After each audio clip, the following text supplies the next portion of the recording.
यह सब किटोको इग्वालाडा नाम की एक लड़की से शुरू होता है, पर हम उसे बस कोटो कहेंगे। कोटो अस्पताल की बेंच पर बैठी है। फिर वो कुरो नाम के लड़के से बात करने जाती है, जो हमारा मुख्य पात्र है। वो उसका अभिवादन करती है, पर लड़का भ्रमित है क्योंकि वो उसे नहीं जानता।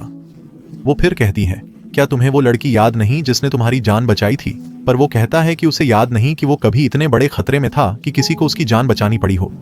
हालांकि कोटो उसे बताती है कि 2 साल पहले इसी अस्पताल में वो गलियारे से गुजर रहा था और कुछ बच्चों ने गलती से उसे धक्का दे दिया, पर गिरने से पहले कोटो ने उसे बचा लिया और पकड़ लिया। कुरो और उसकी गर्लफ्रेंड साकी ने उस दिन उसे धन्यवाद दिया और उसने वादा किया कि वो उसे हमेशा याद रखेगा, और उसी पल कोटो को पहली नजर का प्यार हो गया। कोटो कुरो को देखकर बहुत उत्सुक थी और उसने उसे बकरे जैसा 2 सींग वाला बताया, पर बाकी सबको वह सामान्य लड़का ही दिखता था। अब वर्तमान में कुरो कहता है कि उसे कोटो याद आ गई।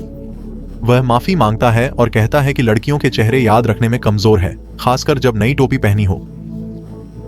वह उसके पास बैठकर खुद का फिर से परिचय देती है ताकि वह उसे कभी ना भूले। कोटो फिर डेटिंग का प्रस्ताव रखती है क्योंकि उसे पता था कि कुरो और उसकी पूर्व गर्लफ्रेंड साकी का ब्रेकअप हो गया था और वह सिंगल था, लेकिन वह चाहती है कि कुरो उसे बताए कि वे क्यों अलग हुए। तब कुरो बताता है कि एक रात जब वे दोनों नदी के किनारे चल रहे थे, एक राक्षस दिखा तो वह अपनी गर्लफ्रेंड को छोड़कर भाग गया और यही कारण था कि उनका ब्रेकअप हो गया। लेकिन कोटो कहती है कि यह झूठ है और असल में जो हुआ था वो ये कि राक्षस ही कुरो से डरा हुआ था और उसकी गर्लफ्रेंड भी अब उससे डरने लगी थी, क्योंकि उसने देखा कि राक्षस कुरो से कितना भयभीत था और इसने उसे सोचने पर मजबूर किया कि वह वास्तव में कौन था। कोटो फिर बताता है कि सभी राक्षस उसकी असली पहचान जानते हैं और उसे बाकी सबसे अधिक भयानक मानते हैं। तब कुरो कोटो से पूछता है कि वह वास्तव में कौन है। वह बताती है कि वह योकाई नामक सभी पौराणिक प्राणियों, राक्षसों और आत्माओं की ज्ञान की देवी है, लेकिन कुरो उस पर विश्वास नहीं करता। इसीलिए वह उसे 6 साल पुराने अखबार खोजने को कहकर मनाती है, जिसमें एक लड़की की कहानी है जो गायब हुई थी, पर बाद में बिना आंख और पैर के मिली। कोटो फिर चली जाती है और घर जाने के लिए बस में चढ़ जाती है। तभी एक आत्मा प्राणी उससे मिलने आता है जो उससे मदद मांगता है और बताता है कि पुस्तकालय में एक दानव राक्षस छिपा हुआ है, पर वह कहती है कि वह कल इसका ध्यान रखेगी क्योंकि वह कुरो का पीछा कर रही है। अगले दिन हम देखते हैं कि कुरो को कोटो के बारे में अखबार मिला और उसे पता चला कि क्या हुआ था। कोटो पूछती है कि क्या जांच उसे विश्वास दिलाने के लिए काफी है, पर वो कहता है कि इससे वो ज्ञान की देवी साबित नहीं होती।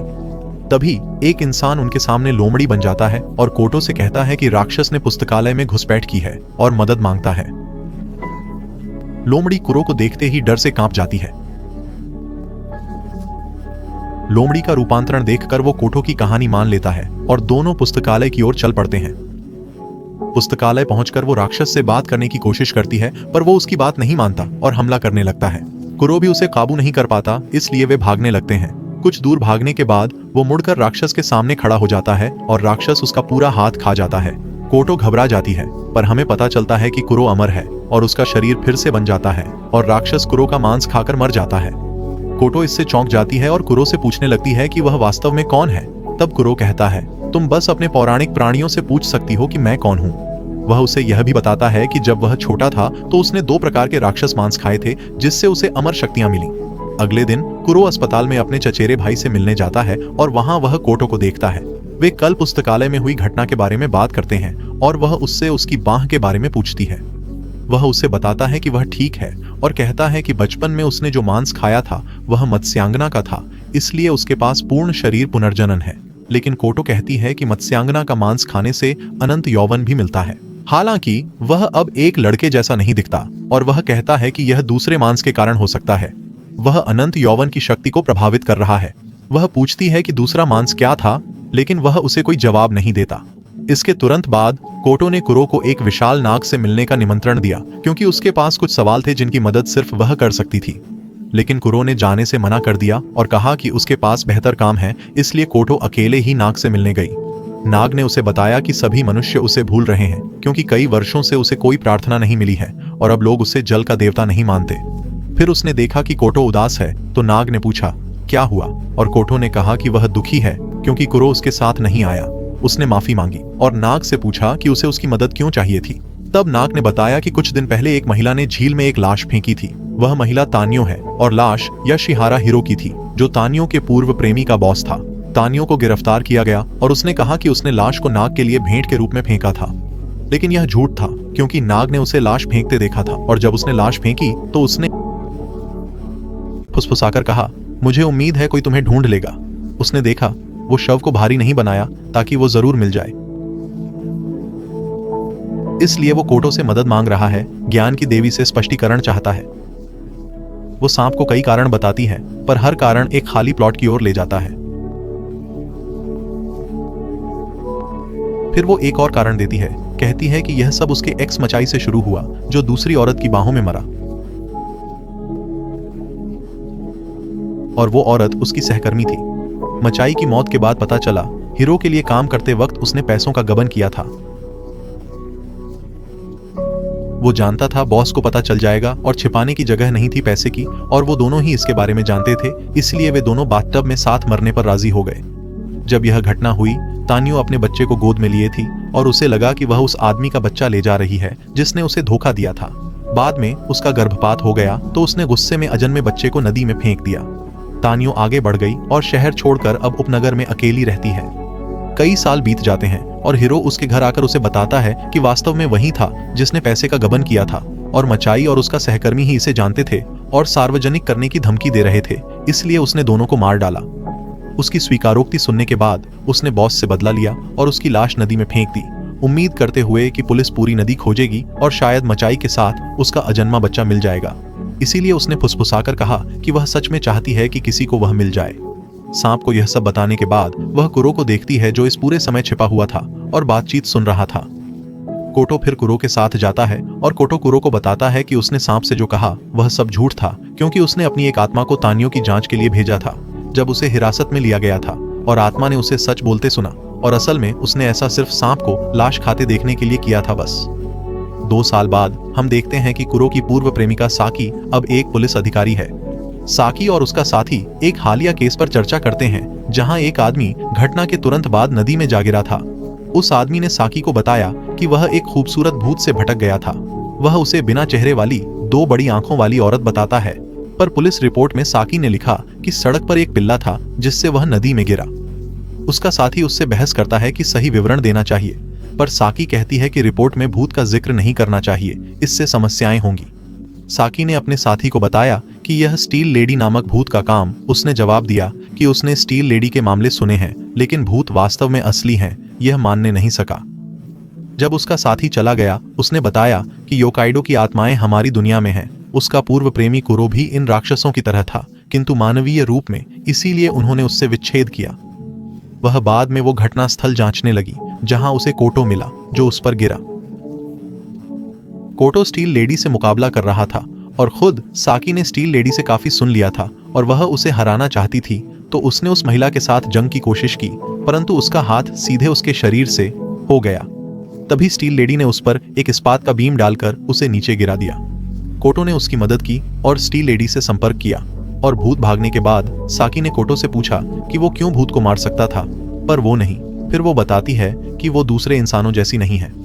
कोटो साकी को समझाता है कि जो हुआ उसे भूल जाए और पुलिस को न बताए, क्योंकि इससे कई समस्याएं होंगी।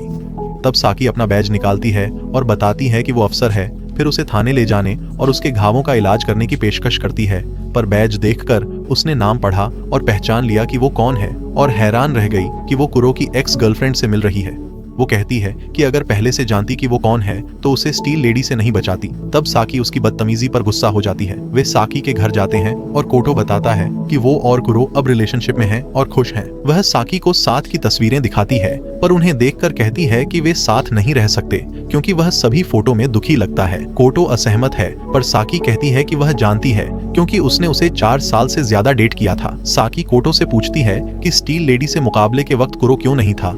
कोटो बताती है कि वह 1 हफ्ते पहले गायब हो गया और आखिरी बार उसने मैसेज किया था कि उसे ढूंढने न जाए। कोटो चली जाती है और एक विशाल कंकाल आत्मा का इस्तेमाल यात्रा के लिए करती है। साकी फिर स्टील लेडी और उसकी मृत्यु से पहले की जिंदगी के बारे में और जांच करने लगती है। उसे पता चलता है कि लड़की का असली नाम करिन नानसे है। वह 18 साल की थी और जीवन में संघर्ष कर रही थी, जब एक दिन उसे एक महत्वपूर्ण अभिनेत्री की भूमिका मिली और वह एक मशहूर आइडल बन गई जिसकी कई लोग पूजा करते थे। वह और खोज करती है और एक वेबसाइट पाती है जो आइडल के बारे में बताती है। यह एक फैन विकी पेज है जो उसे नानसे के बारे में सब कुछ बताता है। वह विकी पर क्लिक करती है जो उसके पिता की मृत्यु के बारे में बताता है। कथित तौर पर उसके पिता की सीढ़ियों से गिरकर मृत्यु हुई, पर अफवाह थी कि नानसे वास्तव में एक भूत थी। नानसे ने अपने पिता की हत्या की थी क्योंकि वह उसकी प्रसिद्धि से नफरत करता था। इस अफवाह के कारण नानसे को कुछ समय के लिए अभिनय छोड़ना पड़ा। कुछ दिनों बाद एक निर्माण स्थल पर स्टील बीम गिरने से नानसे की मृत्यु हो गई। कोटो भी अब स्टील लेडी को हराने का तरीका खोज रही है क्योंकि उसकी सभी आत्माएं और छोटे जीव उससे बहुत डरते हैं। चूंकि वह उनकी देवी है, उसे लगता है कि उसे ही स्टील लेडी को रोकना चाहिए। बाद में कोटो एक रेस्तरां जाती है जहां एक आत्मा उसे बताती है कि स्टील लेडी दिखी थी। वह वहां पहुंचती है और देखती है कि स्टील लेडी किसी से लड़ रही है और वह कुरो था। साकी भी आ जाती है और वे दोनों कुरो को स्टील लेडी से लड़ते हुए देखते हैं। कुरो हार रहा है और धातु बीम से मारा जाता है, पर वह फिर जी उठता है और अचानक उसके हमलों को भांप लेता है। साकी को समझ नहीं आता कि वह ऐसा कैसे कर पाया, तो कोटो बताते हैं कि बचपन में उसने क्यूडोन नामक जानवर का मांस खाया था। आमतौर पर इस मांस को खाने के बाद कोई नहीं बचता और उसकी दादी ही थीं जिन्होंने उसे मत्स्यांगना का मांस खिलाया था और फिर अंतिम परीक्षा के रूप में क्यूडोन जानवर का मांस खिलाया। क्यूडोन खाने के बाद उसे भविष्य देखने की शक्ति मिल गई, लेकिन वह इस शक्ति का इस्तेमाल सिर्फ मरने पर कर सकता है। इसलिए जब स्टील लेडी उसे मारती है तो वह इस शक्ति से भविष्य देखता है और जब वह वापस जीवित होता है तो वह उसकी हर चाल भांप लेता है। लड़ाई में वापस लौटते हैं और कुरो उसकी गर्दन तोड़ देता है, पर इससे उसे कोई फर्क नहीं पड़ता क्योंकि वह खुद को ठीक कर भाग जाती है। फिर कुरो उन दोनों को देखता है और वे सभी साकी के घर में मिलने का फैसला करते हैं। वे सब स्टील लेडी को हराने के तरीके पर चर्चा करते हैं और तभी कोटो बताता है कि वह बाकी योकाई आत्माओं से अलग तरह की भूत है क्योंकि वह उन लोगों की कल्पनाओं से बनी थी जिन्होंने उसे पूजा था। इन लोगों ने उसे नाम और रूप दिया जिससे वह वास्तविक हो गई। साकी पूछती है कि कैसे इतने लोग एक ही छवि सोच पाए। कोटो बताती है कि यह फैंस के विकी पेज के कारण था। उसे रोकने के लिए स्टील लेडी की कहानी को रोचक तरीके से फिर से लिखना होगा ताकि लोग उसे असली भूत न माने। अगर वे ऐसा कर पाए तो स्टील लेडी के सभी विश्वासी अपना मत बदलेंगे और उसका अस्तित्व मिट जाएगा। इस योजना को आगे बढ़ाने के लिए कोटो साकी से उसकी जांच फाइलें मांगती है। फाइलों में क्रे नानसे के बारे में सारी जरूरी जानकारी है। वे घटनास्थल पर जाते हैं और एक भूत की मदद से पुष्टि करते हैं कि वह धातु के बीम से कुचली गई थी। हालांकि वह कभी रास्ते से नहीं हटी जैसे वह कुचलना चाहती थी। वे भूत से बात करते हैं और सहमत होते हैं कि पुरानी कहानी को बदलकर एक नई बनाएं ताकि स्टील लेडी से छुटकारा मिल सके। कहानी की सफलता जांचने के लिए कुरो की शक्ति से वैकल्पिक भविष्य देखा जा सकता है जहां लेडी नानसे का अस्तित्व नहीं होगा। उस रात हमें पता चलता है कि साकी का साथी भी स्टील लेडी का शिकार था। इस खबर के फैलने से कोटो की स्टील लेडी को हराने की संभावना कम हो जाती है, इसलिए वह जल्दी से स्टील लेडी को हमेशा के लिए हराने की कहानी सोचने लगती है। कुछ घंटों बाद उसके पास स्टील लेडी से छुटकारा पाने के 4 तरीके हैं, लेकिन इससे वह बहुत थक जाती है और सोना चाहती है, तो साकी और कुरो खाना लेने बाहर जाते हैं। वह कुरो से पूछती है कि वह कोटो को क्यों डेट कर रहा है क्योंकि वह उसका टाइप नहीं है, और उसे बताती है कि वह सच जानती है कि वह अपनी चचेरी बहन रिका से प्यार करता है जो 3 साल से अस्पताल में है, और यही वह है जिससे कुरो नियमित रूप से मिलने जाता है। वे उसके चचेरे भाई से मिलने जाते हैं, पर जब मिलते हैं साकी वैसे ही डर जाती है जैसे कुरो से ब्रेकअप के वक्त। कुरो साकी को बताता है कि बीमार होने पर भी वह नहीं मरेगी क्योंकि उसे भी वही शक्तियां हैं और उसने भी दोनों राक्षसी मांस खाए हैं। कोटो के जागने पर साकी उससे पूछती है कि क्या उसे रिका की कुरो जैसी शक्तियों के बारे में पता था। वह साकी को बताती है कि हाँ, और वे रिका की असली पहचान के बारे में सोचने लगते हैं। कोटो बताती है कि अस्पताल से छुट्टी के बाद रिका कुछ हफ्तों तक उनके साथ रही। शुरू में वे नहीं बनी, पर धीरे धीरे दोस्त बन गई। वहाँ रहते हुए उसने देखा कि रिका हमेशा कंप्यूटर पर रहती और कला बनाती थी, पर एक दिन अचानक चली गई। उसे अब तक पता नहीं था कि स्टील लेडी का पेज रिका ने ही बनाया था, क्योंकि उसकी पेंटिंग शैली विकी पर दिखाई छवि जैसी थी। पर कोटो को कभी नहीं लगा कि यह सब रिका का किया हुआ हो सकता है। तब उसे एहसास हुआ कि कुरो पहले से ही जानता था कि रिका स्टील लेडी की निर्माता है, और इसीलिए वह 1 हफ्ते से ज्यादा गायब था क्योंकि वह उसे खोजने गया था, और इसलिए उसने कोटो से कहा था कि वह उसे न खोजे।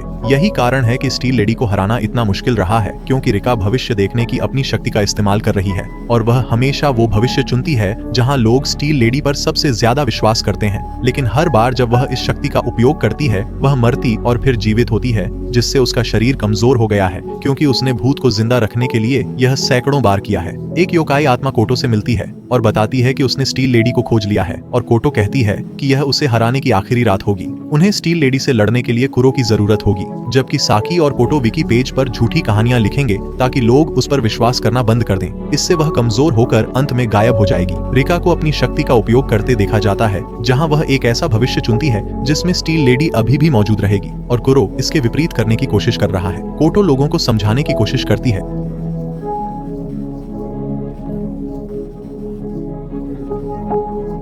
भूत असली नहीं है और वास्तव में स्टील लेडी की ढलाई वाला कोई व्यक्ति है अपराध करने के लिए, क्योंकि वे जानते हैं कि पुलिस जांच कभी नहीं उसे पहुंचेगी।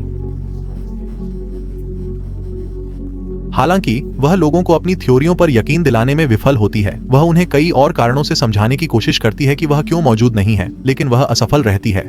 अतः यह उसके चौथे और अंतिम कथानक की ओर जाता है, जहां वह विकिपीडिया को बताती है कि क्रिन नानसे वास्तव में अभी भी जीवित है और उसे हत्या की अफवाहों से निपटने का तरीका खोजना था, जिससे उसका परिवार और बहन ने उसे छोड़ दिया और वह एक नई आरंभ करना चाहती थी।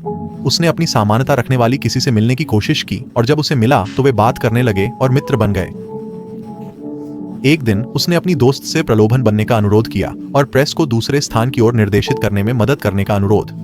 वह नानसे की मदद करने के लिए सहमत होती है और अपने बालों को रंगने और नानसे के कपड़े पहनने की शुरुआत करती है। वह उसे निर्माण स्थल में भागने के लिए कहती है और वह बाद में वहां मिलेगी।